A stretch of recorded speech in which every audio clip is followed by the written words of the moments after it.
자, 지난 시간에 이어서 이번 시간에도 생물의 분류에 대해서 이어서 배워볼 건데요. 자, 지난 시간에는 우리가 종에 대해서 간단히 설명을 쌤이 해줬다면 이번 시간에는 개에 대해서 조금 알아볼 거예요. 개. 지난 시간 선생님이 개가 총 몇 가지 개가 있다고 말했는데 기억나나요? 5개의 개가 있어요. 그래서 우리가 이걸 생물 5개 분류라고 부르거든요.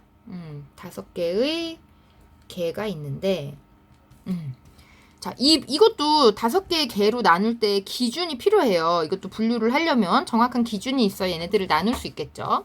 자, 얘네들을 분류하는 기준은 하나가 아니고 여러 가지예요. 여러 가지인데, 자, 선생님 하나하나 한번 이야기를 해볼게요.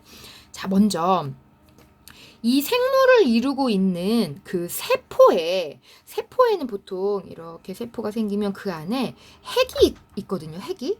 이 핵 안에는 어떤 자손을 낳았을 때 그 부모의 성질이 이어질 수 있는 DNA 중요한 이거 DNA 요즘 DNA 모르는 학생들이 없어요. 자, DNA를 가지고 있는데 이 DNA 유전 정보가 핵막이 있을 때는 핵막 안에 있는 이 핵에 들어있고 만약에 핵막이 없으면 그냥 이 주변에 그냥 퍼져 있다고 보면 돼요. 그래서 이 핵을 싸고 있는 핵막이 있느냐 없느냐 요것도 분류의 기준이 돼요. 자, 그 다음에 이 세포가 이렇게 벽이 없이 이렇게 생겼느냐 아니면 세포 벽을 가지고 있느냐 이것도 하나의 분류 기준이 돼요. 세포 벽이 있느냐 그 다음 이 생물이 하나의 세포로 되어 있나 아니면 여러 개의 세포로 되어 있나 요것도 분류 기준에 들어가고 또 이 생물이 광합성은 뭐죠?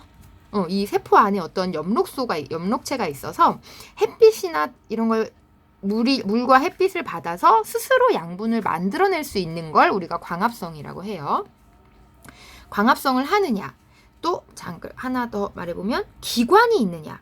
그러니까 동물 같은 경우 기관이다 그러면은 뭐 심장이나 폐, 위 이런 걸 기관이라 할 수 있고 식물 같은 경우는 뿌리, 줄기, 잎 이런 것들을 기관이라고 불러요. 그러니까 이렇게 조금 진화가 되어서 고등 생물인 경우에 이 기관이 나타나는 거니까 이런 게 있느냐 없느냐 이런 것들을 기준으로 여부를 기준으로 우리가 분류를 해요. 자, 그럼 이제 5개로 우리 한번 분류를 해볼 건데 이게 너무 말이 기니까 선생님이 약자로 쓸게요. 핵막은 핵, 세포벽은 벽, 세포수는 단세포냐 다세포냐 단다 이렇게 쓸게요. 광합성은 광, 뭐 그냥 기관은 기관이라고 쓸게요. 이렇게 한번 설명을 해볼게요. 자, 그러면 이제 자, 맨 밑에 가장 조금 어떻게 보면 하등한 자, 맨 아랫부분에는 원핵 생물계라는 게 있어요.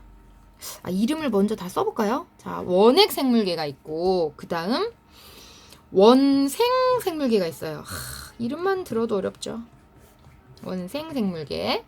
그 다음엔 이제 요 다음부터는 좀 들어본 이름이에요. 동물계, 식물계. 달팽이도 동물계겠지. 그 다음 균계. 균계가 뭐야?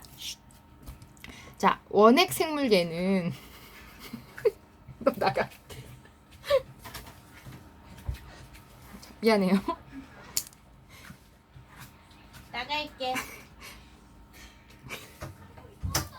원핵 생물계는 이게 그러니까 이 단어가 원시적인 핵을 가진 생물이란 뜻이에요. 원시적인 핵. 그러면은 원시적인 핵이라는 거는 처음 생겼을 때 그 생물의 세포는 핵이 없었어요. 그러니까 핵막이라는 게 딱 뚜렷하지 않았기 때문에 얘는 핵이 없는 애인 거예요. 원핵, 원시핵, 핵이 없다라고 생각하면 돼요. 자, 그래서 얘는 핵이 없는 애예요. 핵은 없고 그 다음 세포는 보통은 단세포 다 단세포기 때문에 세포벽은 갖고 있어요. 세포벽은 있고 자, 대부분 단세포이면서 광합성은 못해요. 못하지만 다 못하는 건 아니고 대부분 다 못하는데 간혹 하는 애가 있어. 그래서 요럴 때는 쌤이 요 괄호를 나타낼게요. 이 괄호는 쌤이 대부분 그렇다라는 뜻으로 요 괄호를 쓸게요. 자, 그러면 요럴 때는 이런 원핵 생물계에는 보통 다 세균들이에요. 세균. 그래서 뭐 예를 들면 우리 뱃속에 들어있는 대장균, 그 다음 폐렴 같은 거 걸리죠. 그 균에 감염된 거거든요. 폐렴균 아니면 그거 들어봤죠? 헬리코박터 프로젝트 윌 이런 말. 그 헬리코박터 파일로리 균이라는 균이 있어요. 그 균이 위 안에 들어있으면 위염이나 이런 걸 잘 일으킨대요. 이런 균, 이런 여러 가지 세균들은 다 원핵 생물계에 들어가요. 자, 근데 보통 다 광합성을 안 하는데 광합성을 하는 애가 하나 있어요. 우리 교과서에도 나오는데 남세균이라는 애가 있어요. 자, 얘는 색깔도 초록색이고 그래서 광합성을 해서 영양분을 얻는 애예요. 얘는 그래서 광합성을 한다. 요거 기억해 주세요. 자, 그 다음에는 위로 먼저 가볼게요. 자, 동물계를 먼저 봅시다. 자, 동물계는 이 원핵 생물계를 벗어나서는 다 핵이 있어요. 핵막을 갖고 있는. 자, 그래서 동물도 핵이 있고, 식물도 핵이 있고, 균계도 핵이 있어요. 하물며 원생생물도 핵이 있어요. 여긴 다 핵을 갖고 있는 애들이에요. 자, 그 다음에 동물과 식물의 가장 큰 차이점은 동물은 먹이를 먹어야 살고 식물은 광합성을 해서 살죠. 그래서 얘는 광합성을 한다는 특징이 또 하나 식물의 특징이에요. 자, 그리고 대부분 다 얘네들은 다세포로 되어 있어요. 다세포로 되어 있고 동물은 광합성을 하지 않죠. 자, 그 다음에 식물하고 동물의 세포 수준에서 보는 가장 큰 차이점은 식물은 세포의 벽이 있는데 동물은 세포 벽을 안 갖고 있어요. 그래서 식물 보통 세포를 그릴 때는 네모나거나 뭐 육각형이거나 이런 모양으로 그리는 반면에 동물 세포는 이런 이상한 모양으로 벽이 따로 없기 때문에 그냥 이런 모양으로 생겼다고 말을 해주기도 하거든요. 자, 그러면 동물은 우리가 그냥 주변에 동물이라고 부르는 애들이 다 들어가요. 뭐 지렁이, 호랑이, 사람도 여기 들어가겠죠. 뭐 거미 이런 것도 다 동물이에요. 뭐 고래 이런 것도 동물이고, 식물은 식물계에 들어가는 건 대부분의 식물이 또 다 들어가겠죠. 해바라기, 고사리, 소나무. 그다음 이끼도 식물계에 들어가요. 자, 그 정도. 그 다음에 동물은 뭐 특징 하나 더 써주자면 얘는 먹이를 먹어야 되고 얘는 광합성을 하니까. 그 다음에 기관을 갖고 있어요. 동물이나 식물 모두 그래서 뿌리줄기잎 같은 식물에서의 기관, 동물에서는 뭐 심장이나 간이나 폐나 이런 기관들을 갖고 있는 특징이 있어요. 자, 그러면 균계는 뭐냐? 균계는 몸이 균사라고 하는 물질로 되어 있어요. 균사는 뭐냐면 이렇게 길쭉한 실처럼 되어 있는 애들을 우리가 균사라고 하거든요. 그래서 얘를 먼저 소개를 하면 버섯은 대부분 다 길쭉하게 찢어지죠.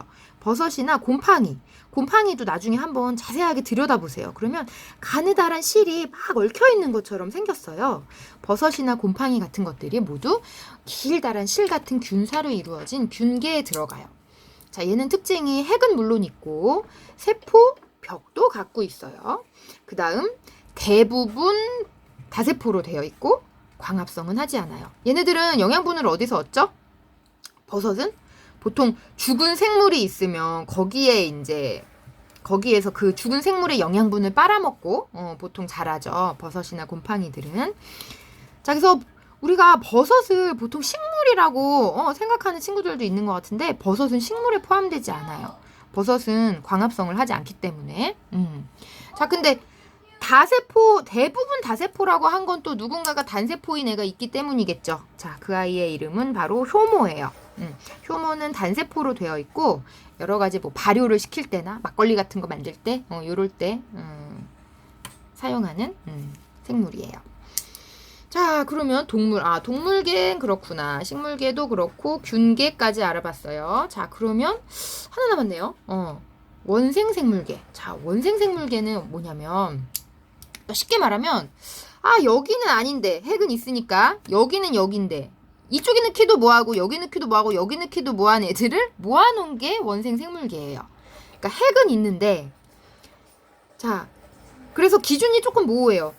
세포벽은 있는 애도 있고 없는 애도 있고 뭐 단세포가 많지만 전부 다 그런 건 아니에요. 대부분 단세포이고 광합성도 뭐 하는 애도 있고 안 하는 애도 있어요. 다양한 아이들이 조금 들어있다고 생각하면 될 것 같아요. 자, 예를 들어보면 아메바, 집신벌레 이런 애들 들어봤어요? 아메바, 집신벌 얘네들은 하나의 세포로 되어 있는 단세포 애들이에요. 근데 얘들은 광합성하지 않고 먹이를 잡아먹거든요. 그러면은 먹이를 보통 먹으니까 동물계에 넣어야 되지만 어떤 일정한 기관이 없어요. 단세포이기 때문에 얘는 다세포여야 되는데 그러면 또 여기에 모아놓는 거예요. 쟤네들은 단세포 애들. 그 다음에 미역, 다시마 이런 것들. 얘들은 광합성을 해요. 그러면 식물계에 넣어줄까 봤더니 기관 같은 게 없어. 그러면 얘도 원생생물계에 넣어주는 거예요. 하지만 얘는 다세포죠. 자, 요런 것들. 요런 애들이 원생생물계에 들어가요. 자, 그래서 요렇게 해요. 자, 생물을 5개의 계로 분류하면 원핵생물계, 원생생물계, 동물계, 식물계, 균계로 나눌 수 있다. 자, 자세한 얘랑 분류하는 거는 다음 시간 수업에 한번 해봅시다.